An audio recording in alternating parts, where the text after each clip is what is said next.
যে রাজ্যে কৃত্তিবাস ওঝার ছাড়া 51টি রামায়ণ রচনা হয়েছে প্রাচীনকাল থেকে, গৌড়বঙ্গের সময় থেকে, যে রাজ্যে জয়ানন্দ, যিনি মহাপ্রভু চৈতন্যদেবের জীবনী রচনা করেছিলেন, তার কুলদেবতা হচ্ছেন শ্রীরাম, যে রাজ্যে রামায়ণ বৈষ্ণব সম্প্রদায়ের উল্লেখ আছে গৌড় বৈষ্ণব সম্প্রদায়ের আগে, যারা পরবর্তীকালে মিলেমিশে যান, যে রাজ্যে বাড়ির ছেলের নাম আমাদের ঠাকুরদাদাদের জেনারেশন অবধি রাখা হতো রামমোহন, রামকৃষ্ণ, রামব্রহ্ম, রঘুবীর, রঘুনাথ, যে রাজ্যে মিষ্টির নাম সীতাভোগ, জেদের নাম অঙ্গদের পা, বড় পরিবারের নাম রাবণের গোষ্ঠী, সেখানে রামায়ণের প্রাধান্য থাকবে না। যে জাতিকে মহাপ্রভু শ্রী শ্রী চৈতন্যদেব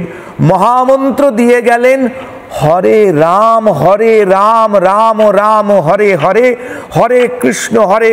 কৃষ্ণ কৃষ্ণ হরে হরে, সে রাম দিয়ে শুরু করলেন, কৃষ্ণ কেশব কৃষ্ণ কেশব কৃষ্ণ কেশব পাহিমাম রাম রাঘব রাম রাঘব রাম রাঘব রক্ষমাম মন্ত্র দিয়ে গেলেন, সেখানে রাম থাকবেন না।